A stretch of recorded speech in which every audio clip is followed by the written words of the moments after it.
मार्च माह 2024 वृषभ राशि के लोगों के लिए कैसा होने वाला है। जय माता दी दोस्तों, आप सभी का स्वागत है हमारे YouTube चैनल में। और आज की इस वीडियो में मैं बात करूंगी मार्च के वृषभ राशि फल के बारे में।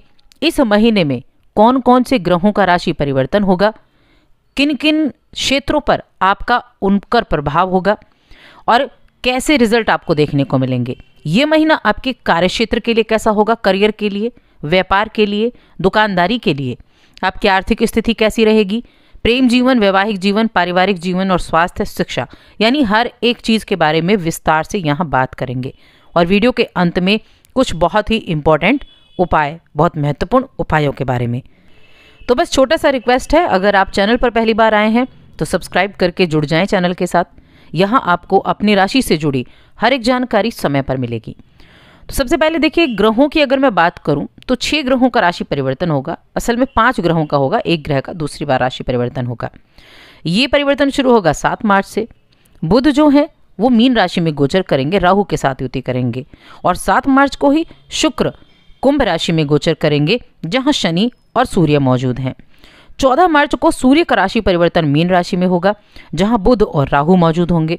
15 मार्च को मंगल का कुंभ राशि में परिवर्तन होगा, जहां शुक्र पहले आ चुके हैं और कुंभ राशि में पहले से ही शनि भी मौजूद हैं। 15 ही मार्च को बुध जो अस्त अवस्था में मीन राशि में जिसने परिवर्तन किया वो उदय हो जाएंगे, और 18 मार्च को शनि जो अस्त अवस्था में बैठे हैं वो उदय हो जाएंगे। तो कुछ इस तरह से इन ग्रहों का परिवर्तन होना है। अब ग्रहों का परिवर्तन तो हो गया, लेकिन ये आपके जीवन में, आपके लिए इस महीने में कैसे रिजल्ट देने वाले होंगे, इसकी बात कर लेते हैं। सबसे पहले हम बात करेंगे आपके करियर के बारे में।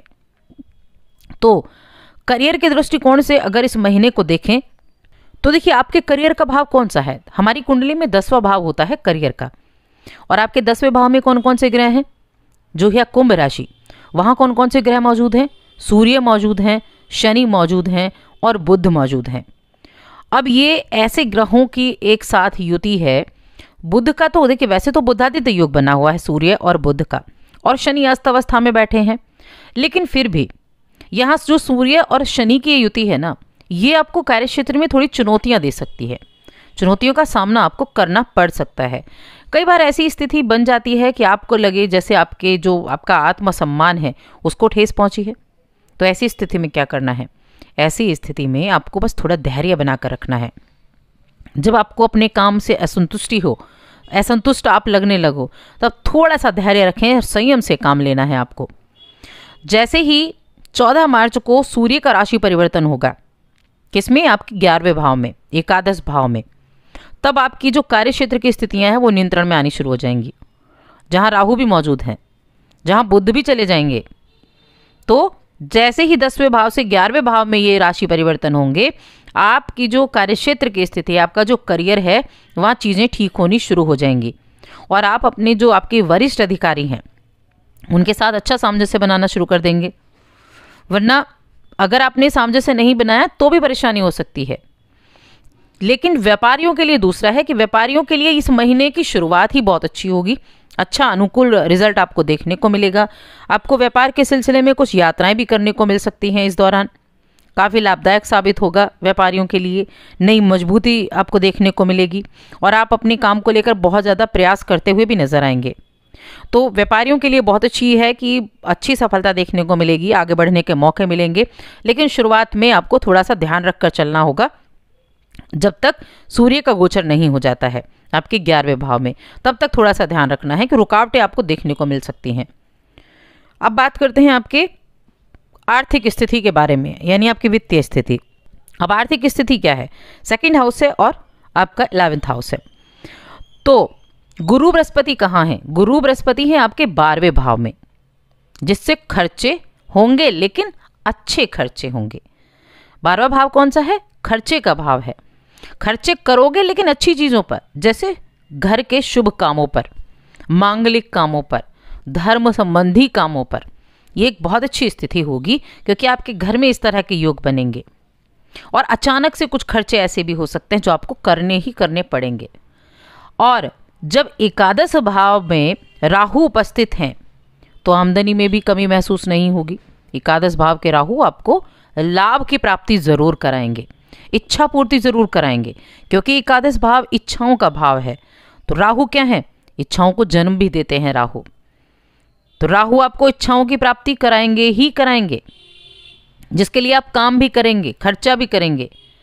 और साथ में 15 मार्च को जब मंगल का राशि परिवर्तन आपके करियर के भाव में होगा, यानी कुंभ राशि में, और उससे पहले सूर्य 14 को ही बुध के साथ एकादश भाव में आ जाएंगे, तब आपको बहुत अच्छी आमदनी में बढ़ोतरी देखने को मिलेगी। क्योंकि मंगल दशम भाव में जाएंगे तो आपको बिल्कुल कर्म करने को एकदम तैयार करेंगे कि काम करो ही करो, क्योंकि मंगल तो इतना एनर्जी वाला ग्रह है कि आपको काम करने के लिए प्रेरित करेगा ही करेगा। और वहां से क्या करेगा, दशम भाव से आपको एनर्जी देने का काम करेगा, आपके अंदर एनर्जी देने का काम करेगा।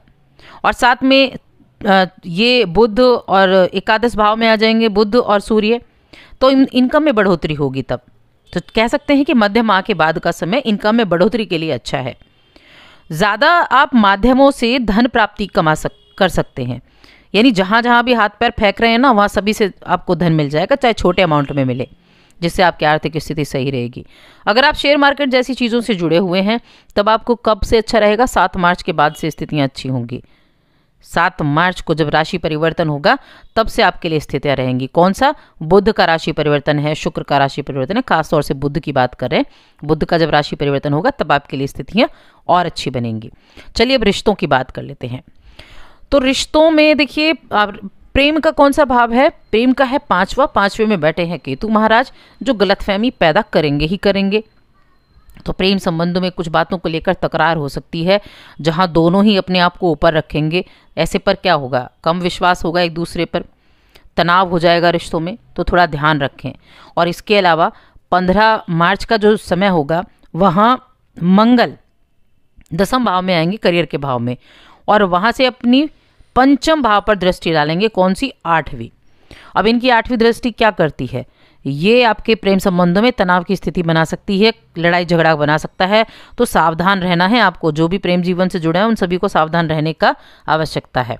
आपकी राशि के स्वामी शुक्रदेव हैं, उनकी कृपा रहेगी, उनकी कृपा से कुछ हद तक प्रेम की छींटें पड़ सकती हैं। यहाँ कोशिश क्या करनी है, रिश्तों को बचाने पर ध्यान देना है, अपने आप को थोड़ा कूल रखना है। विवाहित लोगों के लिए बात करते हैं तो महीने की शुरुआत ठीक रहेगी। जीवन साथी के साथ कहीं घूमने जाने की प्लानिंग कर सकते हैं, खूबसूरत जगहों पर जाने का प्लान कर सकते हैं, रिश्तों को महत्वपूर्ण खूबसूरत बनाने का प्रयास कर सकते हैं, और रोमांस भी रहेगा, प्रेम भी रहेगा।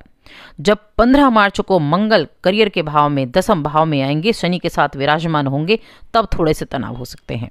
तो मंगल से सावधानी रखनी है, क्योंकि काम को लेकर, पैसे को लेकर जीवन साथी से झगड़ा हो सकता है।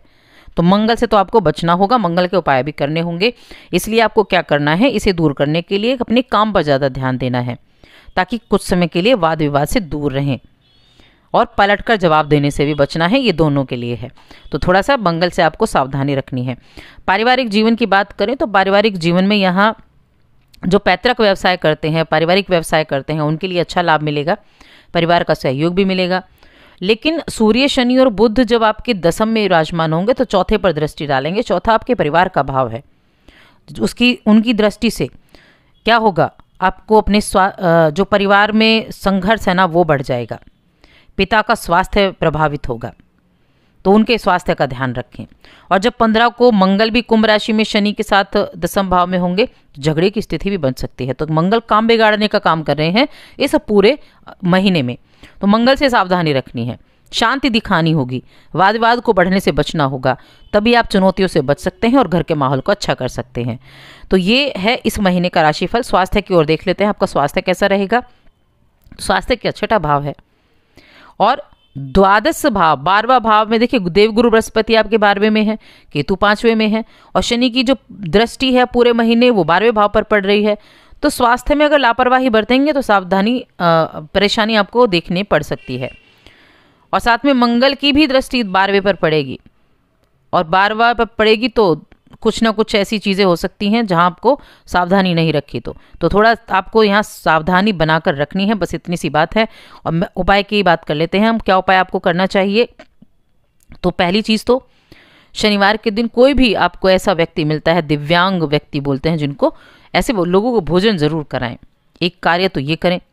और दूसरा है गुरुवार के दिन चने की दाल का दान करें। ये 2 उपाय आप कर सकते हैं। अब देखिए स्टूडेंट्स के लिए रह गया कि शिक्षा के क्षेत्र में कैसा समय रहेगा ये। तो शिक्षा की देखिए बात करें तो 5वां भाव है आपकी शिक्षा का। अब 5वां भाव यहाँ शिक्षा के रूप में मैं कहूँगी ठीक ठाक रहने वाला है, मिला जुला रहेगा। शिक्षा के क्षेत्र में मिला जुला आपको देखने को मिलेगा, यानी दोस्तों के साथ ज़्यादा गप्पे मारने से आपको बचना है, अपने पढ़ाई पर ज़्यादा ध्यान देना है। और ध्यान नहीं दिया तो मंगल यहाँ भी आपको गलत चीज़ें दिखा सकते हैं, तो बस थोड़ा सावधानी आपको रखनी होगी। वीडियो पसंद आई है तो लाइक करें, चैनल को सब्सक्राइब करें और कमेंट करें।